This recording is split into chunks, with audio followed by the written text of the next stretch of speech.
Hello everyone, IAmCasualty. Today we'll be making another League of Legends character in Dungeons & Dragons. You might notice a little something different from the last two videos. I shaved my head and kind of shaved my beard, so hopefully it looks a little bit nicer. With that out of the way, I put it to a vote and it was a tie between Azir and Mordekaiser. One person really wanted me to do Azir along with a buddy of mine, so that's who we'll be creating today. I'll be honest, I've never played Azir before this video except in Legends of Runeterra, which is a card game, so temper your expectations. I'll get out of the way early. If you enjoy the videos I create, just like this one, consider subscribing and dropping a like, then leave a comment below, tell me which character you'd like me to make next. We have to get through the lore, and as usual, I will summarize this as best I can. I know a bit of his lore from Legends of Runeterra, from Xerath's quips while in game, but without further ado, thousands of years ago, the Shuriman Empire was a sprawling realm of vassal states conquered by powerful armies led by all but invincible warriors known as the Ascended. Ruled by the ambitious and power-hungry emperor, Shurima was the greatest realm of its day, a fertile land blessed by the power of the sun that shone from a great golden disk floating atop the temple at its heart of its lovely capital, lovingly named the Sun Disk. A mortal emperor of the Shurima in a far distant age, Azir was a slender, studious boy who spent more time pursuing the texts in the great library of Nasus than training to fight under the stern tutelage of the ascended hero Renekton. He met a young slave boy who visited the library almost every day in search of texts desired by his master. Slaves in Shurima were forbidden to take names, but as the two boys became friends, Azir broke that law and called his new friend Xerath, which means one who shares. While out on the yearly tour of the Empire, Azir and Xerath snuck off on the night during which the caravan was attacked by assassins. One such assassin found Azir and went to cut his throat, but not before Xerath pounced on the would-be assassin, leaving an opening for Azir to plunge a dagger into them.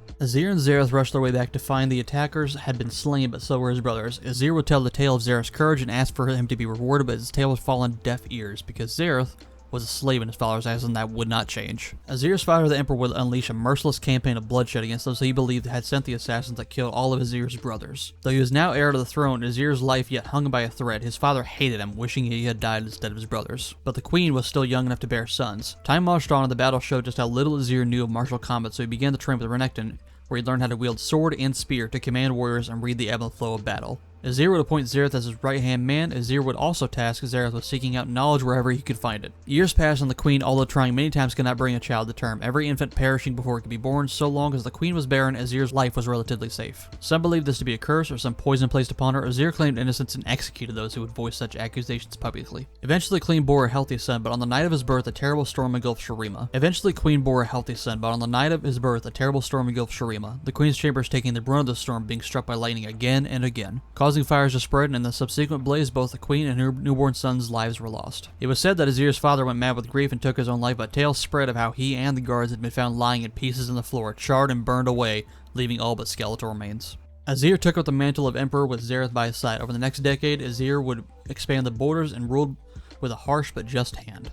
He instituted reforms to better the lives of slaves, and privately was developing a plan to free all slaves, much to the dismay of other noble houses that relied on slave labor, so he kept his plans in secret for now. All these years, Xerath had protected Azir. Azir would go on to marry and father many children, some by wedlock, others through liaisons with slaves and harem women. Xerath would feel the Emperor's grand vision of an empire greater than any he had ever known, and convinced him to do so he would need to be all but invincible, a god amongst men, and ascended. As the kingdom reached the peak of its power, Azir announced he would partake in the Ascending Ritual, a rite typically reserved for heirs at the end of their life, as the rite was highly dangerous and reserved for those who had devoted their lives to Shurima, and the Sun Priest usually bestowed the honor, and it wasn't meant for someone to just say that they will partake in the ritual. Azir ignored these concerns. His arrogance had grown as large as the empire, and he told the priest to prepare the rite. The day of the ritual came, flanked by thousands of warriors and tens of thousands of subjects. Azir made his way to the top of the Sun Disk. Nasus and Renekton would not be in attendance because they were sent off to other matters by Xerath. In the moments before the ritual, Azir turned to Xerath and freed him. Not just him, but all slaves. Xerath stunned into speechlessness, but Azir was not finished. He embraced Xerath and named him his eternal brother as they promised all those years ago. Azir turned to the priest as the ritual began to bring down the power of the sun. Azir, unaware that all the knowledge seeking Xerath had done, he studied more than just history and philosophy. He also learned the dark arts of sorcery and had nursed a desire for freedom that grown like a cancer into a burning hatred for Azir and his family. At the height of the ritual, the former slave unleashed his might upon Azir, and he was blasted from the dais. And without the protection of the runic circle,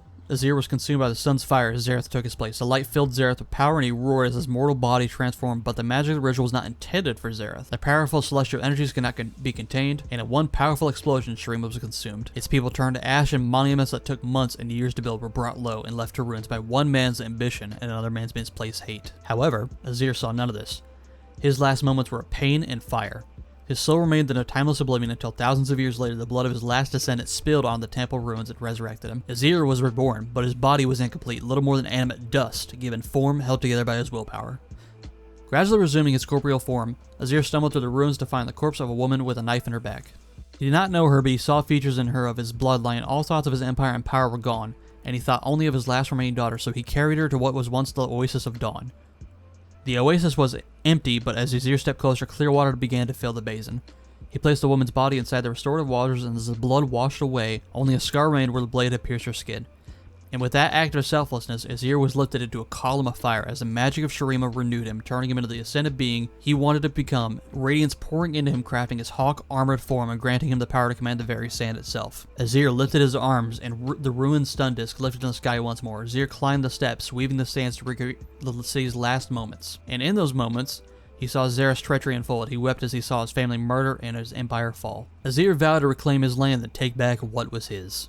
Whew, that was a lot, and that was still summarized as best I could, skipping over extra details. But as you heard, Azir used to be a noble human born and heir to an emperor, so for our background, noble makes the most sense. And with noble, you get the position of privilege feature, which says, thanks to your noble birth, people are inclined to think the best of you, you're welcome in high society, and people assume you have the right to be wherever you are. The common folk make every effort to accommodate you and avoid your displeasure, and the other people of high birth treat you as a member of the same social sphere. You can secure an audience with a local noble if you need to, so you get to hang out with the fancy folk. Now, the rule I'm going to give myself is I'm making sure we can summon sand soldiers of some type eventually. The other abilities Azir has revolves around this fact, and he can also control sand, and he was also taught to command the ebb and flow of battle, so this is what I'm going to take into account with this build. I also want to say that there is someone else that made a build for Azir using the Echo Knight feature, and you can also do that, but I wanted to do something else because I didn't want to feel like I was copying somebody. However, if you would like to do that, you can entirely go Echo Knight all the way through, but we will not be doing that for our purposes. However, for a race, you can take this one of two ways. You can make him before he was ascended or after he was ascended. The only thing that would change fundamentally is his race.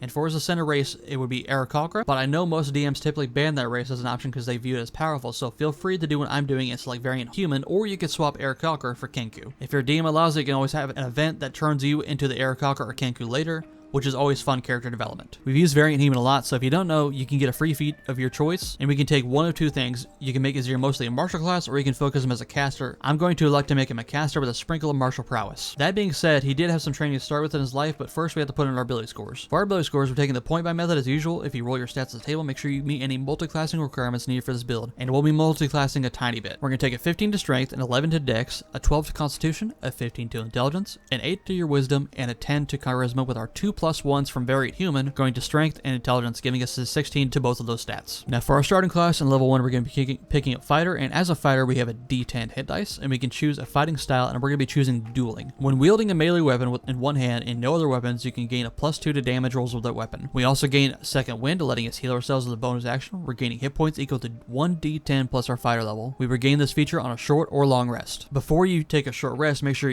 if you haven't, use this feature before you short rest, because you'll gain this feature back after that short rest. For your starting equipment, I would go the gold buy method and grab yourself a spear. And Azir looks to be wearing gleaming golden plate mail, but plate is expensive unless your DM is extra nice and gives you 1500 gold item at the start. Pick up some chainmail and then get whatever else you might want or need. The chainmail gives us a nice 16 AC to start with, or if you made the persuasion check in your DM and got plate mail, you have an 18 AC to start with. With chainmail, you do have disadvantage on your stealth check, since the rings in your chainmail will be making jingling noises like a set of keys, and the same with plate mail, you'll be making a lot of noise. Something new I'm going to add in these builds is a magical item or two that you'll be striving to earn in your campaign at some point, whether it's a weapon or some armor that makes sense of a character, or something that helps the build. If you're able to get them, that's good. If not, don't worry about it. You won't need it to make the build work, but it will add to it in some way or another. We're going to be shooting for a +3 spear if possible, or if you want to shoot for the stars, try and get the Cursor Spear of Heliod. To get the full functionality of that item, you need Piety, which is an intricate system, and your DM can tell you more about it, but just know it requires devotion to the god of the spear, which is Heliod, so I doubt Azir himself would want to do that, considering he's an emperor and would likely bow to nobody, but maybe you can talk with your DM and nerf the spear a bit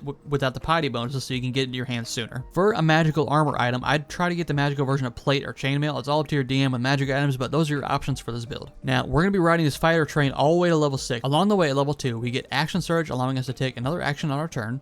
Once we do, we have to finish a short rest or long rest to do so again. At level 3, we get our Martial Archetype for our subclass, and we can choose between two things. Echo Knight, which I told you about previously, but it doesn't really synergize with what I want to do next and make stuff when multiclassing, but it does allow you to have more Sand Soldiers, or you can choose Battle Master, which is what I'll be doing. Azir commands the Sand Soldiers and was taught how to command the ebb and flow of battle, and with Battle Master we get 4 superiority die, which are d8s, and we can expend these in a number of ways. With Battle Master, you also get the Student of War feature, which is giving you proficiency with an Argent tool of your choice.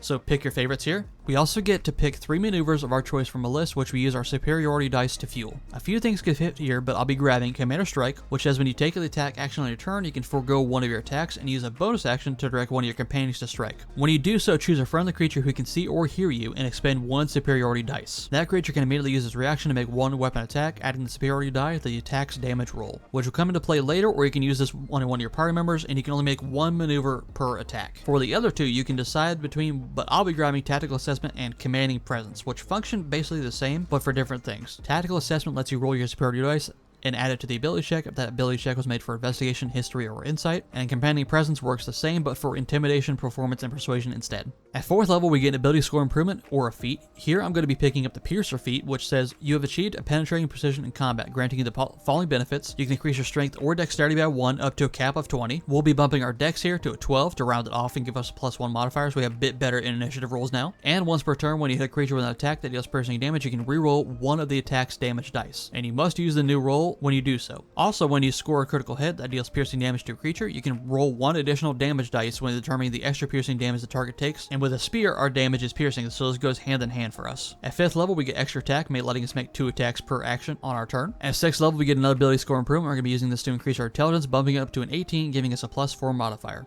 Finally, at level 7, we'll be moving into the arcane side of Azir. This is where we're going to be staying the rest of our time, but as a level 1 wizard, you have a d6 hit dice. You gain arcane recovery once per day. After a short rest, you can recover spell slots that are a combined level of equal to or less than half your wizard level rounded up, but none can be 6th level or higher, and your spellcasting ability is intelligence. Speaking of spells, we get 3 cantrips, which none here really fit the thematic. You could make an argument for Mold Earth and probably Infestation here, like Infestation being like Locust or something like that. But we also get 1st level spells here, and again, none really work here, but you can make an argument for Thunderwave and use that as your pushback from your ultimate ability in League of Legends, like the Shurima Shovel kind of thing. There are many good options like Absorb Element and Shield, but any other spells pick up what you think is best or helps your party. At level 8, we're a level 2 wizard, and we get our Arcane Tradition or our subclass, and we're picking up the School of Conjuration, where conjuration spells, we add them to our book, cost us half as much time and money to copy into your spellbook. We also get Minor Conjuration, letting you use your action to conjure an inanimate object in your hand or on the ground in an unoccupied space that you can see within 10 feet of you. This object can be no larger than 3 feet on a side and weigh no more than 10 pounds, and it must be a non-magical form that you have seen. The object, however, is visibly magical, rating you to dim light out to 5 feet. This is more of a flavor thing, but it's nice. At 9th level, we're wizard level 3, and we get 2nd level spells, which again, nothing here really fits the thematic of what we're going for, so pick your favorites. At level 10, we get an ability score improvement here, and we're going to max out our intelligence to 20, giving us a +5 modifier. At level 11, we are wizard level 5, and we get 3rd level spells here, and we get access to a wall of sand, which you can conjure up a wall of swirling sand on the ground at a point which you can see within range. You make the wall up to 30 feet long, 10 feet high, and 10 feet thick. It vanishes when the spell ends, but it blocks line of sight, but not movement. A creature is blinded while in the wall space and must spend 3 feet of movement for every 1 feet of movement it moves in there. It's a nice little bit of crowd control and area denial. We also have some summon spell options here, but none that really fit the thematic of Azir, so we move on to level 12, at which point we'd be a wizard level 6, and we get Benign Transposition, which says, starting at 6th level Conjuration Wizard, you can use your action to teleport up to 30 feet to an occupied space you can see, or you can choose a space within range that is occupied by a small or medium creature. If that creature is willing, you can teleport both you yourself and the person you chose, and swap places with each other. Once you use this feature, you can't use it again until you finish a long rest, or you cast a Conjuration spell of 1st level or higher. This will come in handy later on, but for now, it gives us some utility. You can swap places with an ally to get them out of danger, so you can take over if you're healthier than they are, for example. At level 13, we are wizard level 7, and we get 4th level spells. And finally, we get our Sand Soldiers in the form of Summon Elemental. It is a concentration spell that lasts an hour, or as long as your concentration holds, or until the creature drops to 0 hit points. It allows you to choose between air, earth, fire,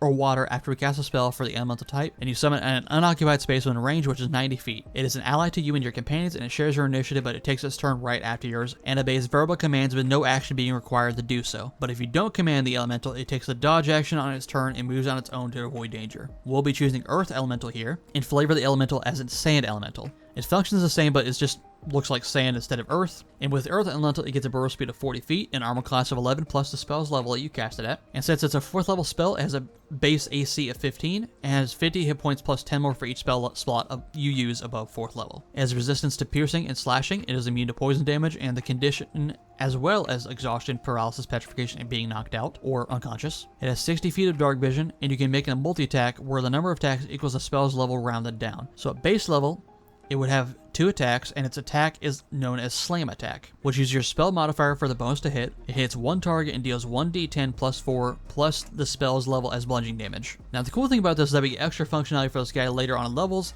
and Conjuration Wizard, but for now, we have a bit of setup on our turn.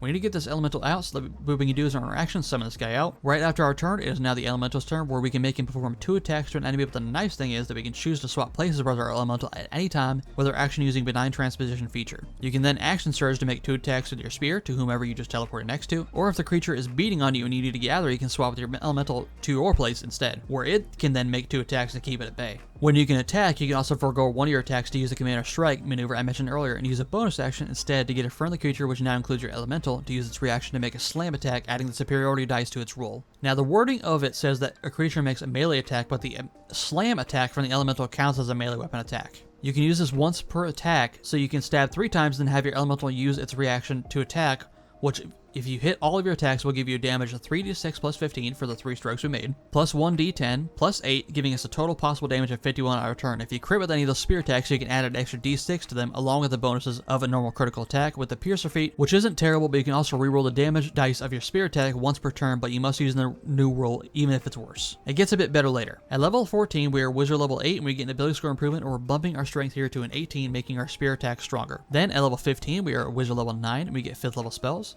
There are many great options here, but you could choose to transmute rock, where you can transmute rock to mud, making any non-magical rock in a 40-foot cube into mud, but you can flavor it as sand. Each foot of movement in the mud, or sand, now costs 4 feet of movement instead, and when a creature comes into the mud for the first time, they must make a strength saving throw. On a failed throw, they become restrained until they use an action to end the restrained condition on themselves. This can also be used for damage if you cast it on a sailing instead, and when the mud falls on enemy creatures beneath, they need to make a dex save or take 4d4 bludgeoning damage. You can also do this reverse and turn mud or quicksand into rock as long as it is not more than 10 feet deep. Any creature in the mud, when it is transformed this way, needs to make a dex saving throw, or on a fail save, they become restrained by the rock, and the restrained creature or another creature within reach can use an action to try and break the rock by succeeding on a DC 20 strength check or by dealing damage to it. It has an AC of 15 and 25 hit points and is immune to the psychic and poison damage. Now level 16 will be a Wizard level 10, and you get Focus Conjuration feature here, which says, while concentrating on a concentration spell, your concentration cannot be broken as the result of taking damage, so the only way you're losing focus on your spell is through a condition, falling unconscious, or death. Here I'll be skipping right to level 20 where we Wizard level 14, but along the way at Wizard level 11 we get 6 level spells. Pick your favorite tier, but I'm going to be grabbing Mooth Earth, which also includes sand in the terrain we can reshape, so this is more of a flavor pick because there's not much else here that I would take. So we move on, and at Wizard level 12 we get our final ability score improvement. We're going to cap off our strength here, bringing it to a 20, making our spear do the most damage it can. At Wizard level 13, we get 7th level spells, and again, pick your favorites because nothing entirely fits our purposes here. Finally, at Wizard level 14, we get Durable Summons, which says that any creature we summon with the Conjuration spell has 30 temporary hit points, giving our sand soldiers some more tankiness. Now, at level 20, what do I think of this build? I think it fares just fine. It's a mix of things, and you can play Azir in multiple ways, but the way I portrayed him feels appropriate, and I'm happy with how it turned out. You're not as hard to hit as the Yasuo build was, but you have a unique combat style blending both martial arts, with your spear dealing 1d6 plus 7 per attack at this level, and your summons, where you can choose to swap places with them at any time on the battlefield and forgo one of your attacks, so they can attack with a reaction, which if they go right after you, they would then gain that reaction back on their turn. You also have a ton of flavor for talking your way out of situations and roleplay situations, using your superiority dice and nobility background, and can even pick up some spells to help with that if you wanted. You're the Emperor after all, and nobody will stop you from taking back what is rightfully yours, unless that person is Xerath. I hope you all enjoyed the build. Have a good day. At level 8, we're level 2 Wizard. I'm not saying that.